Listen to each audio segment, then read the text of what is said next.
사랑하는 서문교 성도 여러분, 샬롬. 7월 28일 금요일 아침 말씀 시간입니다. 오늘 아침에 함께 묵상하실 하나님의 말씀은 예레미야 10장 17절부터 25절까지인데요. 조만간에 실제로 임할 바벨론의 공격과 예루살렘의 멸망, 그리고 유다 백성들의 바벨론 유수에 대한 하나님의 뜻이 얼마나 분명하고 확고한지 예레미야 선지자가 그 사실을 다시 한번 백성들에게 예언할 뿐만 아니라 하나님 앞에서 탄식하며 하나님께 기도하는 그런 내용을 담고 있는 말씀입니다. 제가 본문을 봉독해 드리겠습니다. 에워싸인 가운데 앉은 자여, 내 짐 꾸러미를 이 땅에서 꾸리라. 여호와께서 이와 같이 말씀하시되, 보라, 내가 이 땅에 사는 자를 이번에는 내던질 것이라. 그들을 괴롭게 하여 깨닫게 하리라 하셨느니라. 슬프다 내 상처여, 내가 중상을 당하였도다. 그러나 내가 말하노라, 이는 참으로 고난이라. 내가 참아야 하리로다. 내 장막이 무너지고 나의 모든 줄이 끊어졌으며 내 자녀가 나를 떠나가고 있지 아니하니 내 장막을 세울 자와 내 휴장을 칠 자가 다시 없도다. 목자들은 어리석어 여호와를 찾지 아니하므로 형통하지 못하며 그 모든 양떼는 흩어졌도다. 들을지어다 북방에서부터 크게 떠드는 소리가 들리니 유다 성읍들을 황폐하게 하여 승냥이의 거처가 되게 하리로다. 여호와여, 내가 알거니와 사람의 길이 자신에게 있지 아니하니 걸음을 지도함이 걷는 자에게 있지 아니하니이다. 여호와여, 나를 징계하옵시되 너그러이 하시고 진노로 하지 마옵소서. 주께서 내가 없어지게 하실까 두려워하나이다. 주를 알지 못하는 이방 사람들과 주의 이름으로 기도하지 아니하는 족속들에게 주의 분노를 부으소서. 그들은 야곱을 씹어 삼켜 멸하고 그의 거처를 황폐하게 하였나이다 하니라. 아멘. 오늘 본문 말씀을 통해 우리는 우리 성도들이 이 땅에서 여러 가지 고난을 당하고 하나님께 징계를 받을 때 과연 어떤 자세를 취해야 하는가를 잘 배울 수가 있습니다.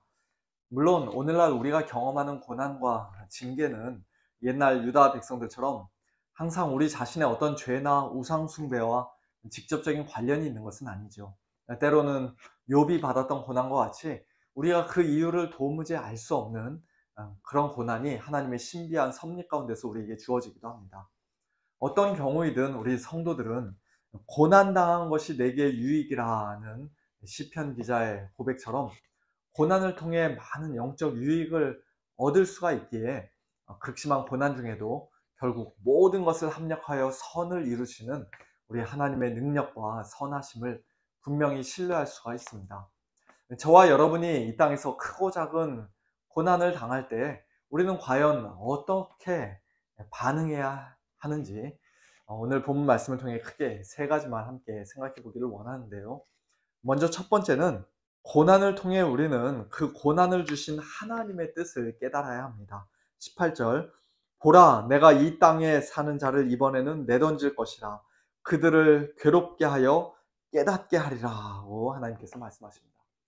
하나님께서 유다 백성들을 바벨론으로 내던지시고 그들을 괴롭게 하시는 그 이유는 그들로 하여금 깨닫게 하시기 위함이라는 것입니다. 무엇을 깨닫습니까?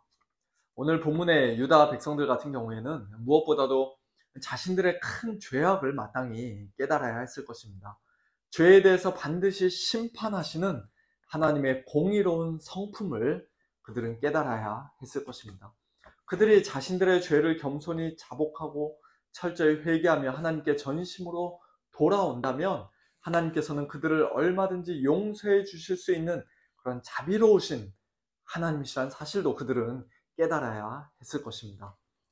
물론 앞에서도 말씀드렸던 것처럼 우리의 모든 고난이 다 죄에 대한 징계로 주어지는 것은 아니기에 깨달아야 할 그 구체적인 내용은 각 사람마다 또 각각의 경우마다 다를 수도 있을 것입니다.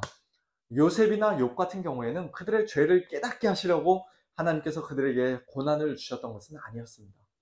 그리고 많은 경우 우리는 이 땅에서 우리가 고난받는 그 이유를 100%다 알 수 없고 온전히 깨달을 수 없는 것 또한 사실입니다. 그럼에도 불구하고 우리가 한 가지 분명히 확신할 수 있는 것은 우리가 당하는 모든 고난들이 그냥 아무 의미 없이 아무런 목적 없이 소위 시쳇말로 재수가 없고 운이 없어서 우리에게 임하는 것은 아니라는 사실입니다.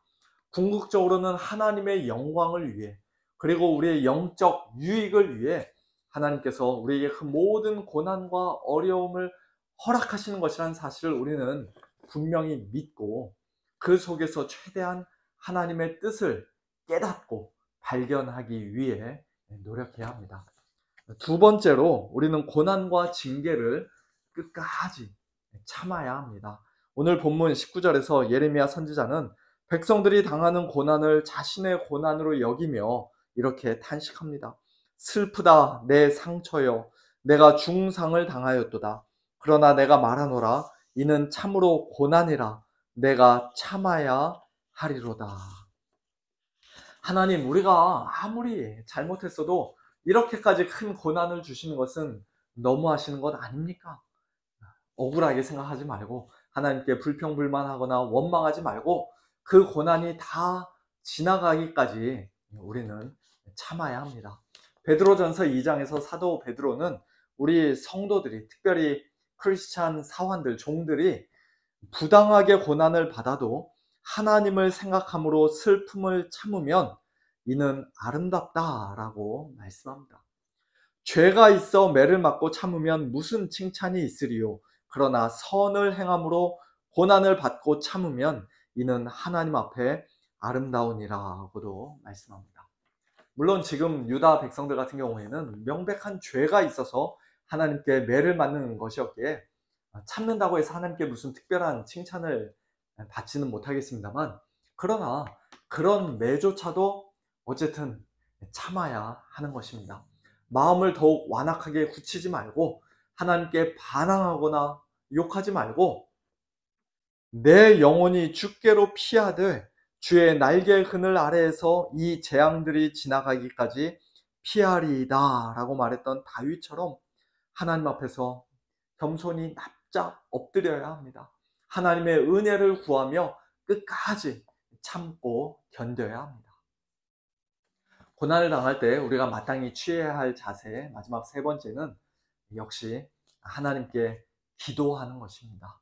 오늘 본문 23절, 24절, 25절에서 예레미야 선지자는 하나님께 기도합니다.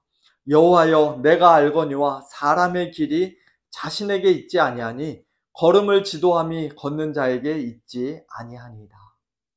우리 모든 사람의 인생길을 주관하시되 특별히 하나님의 백성들이 걸어가는 그 발걸음을 한 걸음 한 걸음 세심하게 신실하게 지도하시는 하나님의 그 절대 주권과 전능하신 능력을 겸손히 인정하며 고난 중에 하나님의 도우심을 간구하는, 기대하는 그런 기도라고 할 수 있습니다.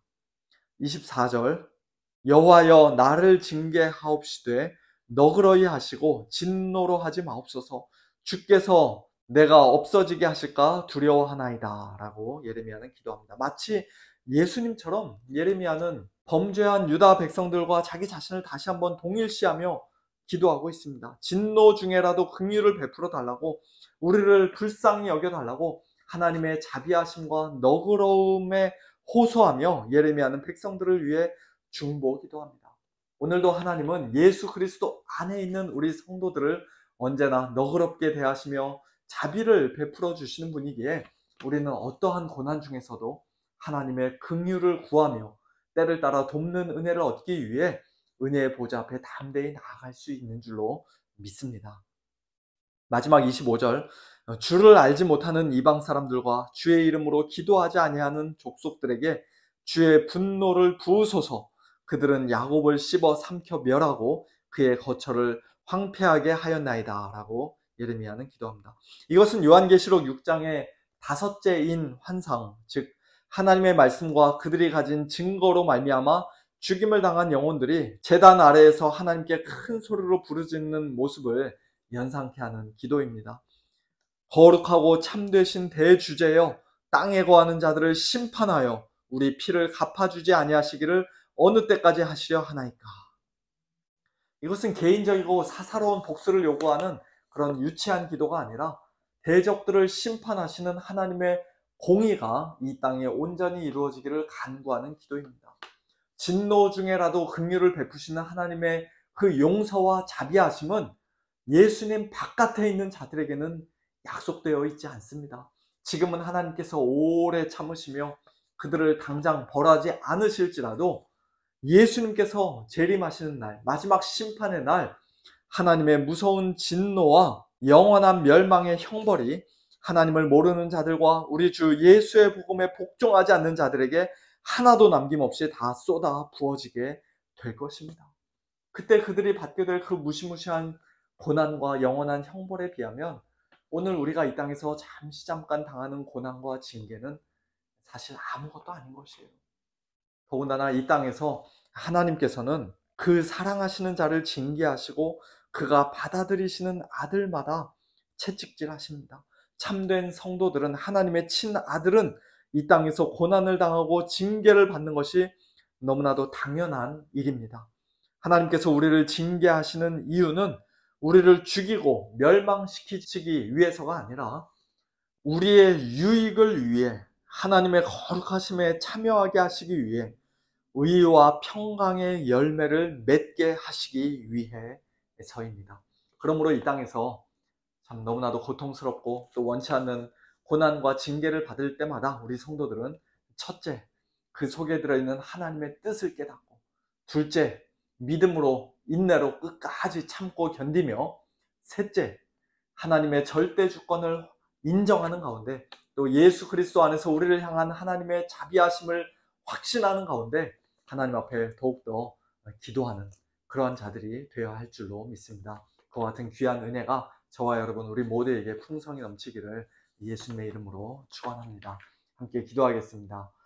하나님 아버지 감사합니다. 저희들이 옛날 유다 백성들과 같이 하나님과의 언약을 깨뜨린 죄로 말미암아, 그 언약의 저주로 말미암아 약속의 땅에서 쫓겨나고 바벨론 포로로 끌려가는 그와 같은 무시무시한 고난과 형벌을 당하지는 않을지라도 우리의 삶 가운데 하나님의 백성으로서, 하나님의 자녀로서 마땅히 통과해야 하는 여러 가지 고난과 어려움들이, 징계가 저희들의 삶 가운데도 많이 있음을 이 시간 고백합니다. 하나님 아버지, 그와 같은 고난의 때에 저희들 하나님의 크신 뜻을 더욱더 분명히 깨닫는 자들 되게 하시고, 또 하나님의 자비하심을 예수 그리스도 안에서 이미 우리에게 풍성히 나타내 보여주신 하나님의 자비하심과 긍휼을 분명히 확신하는 가운데 하나님 앞에 더욱더 엎드려 기도하는 그와 같은 성도들 다 될 수 있도록 은혜를 베풀어 주시옵소서.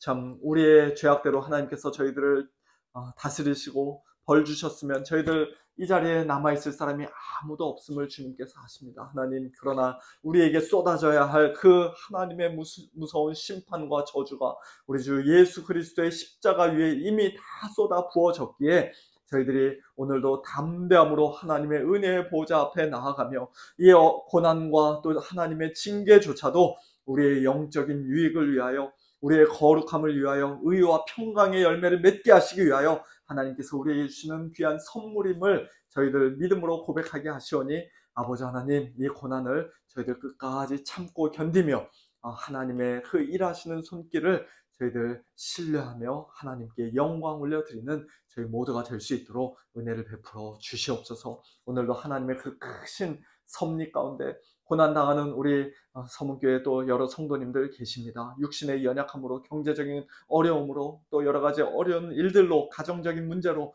고난당하는 우리의 모든 성도님들 하나님 아버지 긍휼히 여겨주시고 하나님께서 돕는 손길로 함께하여 주시며 무엇보다도 믿음 위에 믿음 더하여 주셔서 이 고난의 때 더욱더 하나님을 신뢰하고 의지하며 끝까지 참고 견딜 수 있도록 도와주시옵소서. 모든 것 주님께 맡겨드리며 우리 주 예수 그리스도의 이름으로 간절히 기도하옵나이다. 아멘. 성도님들, 오늘도 하나님을 신뢰하는 가운데 하나님과 동행하시는 복된 하루 보내시길 바랍니다. 샬롬.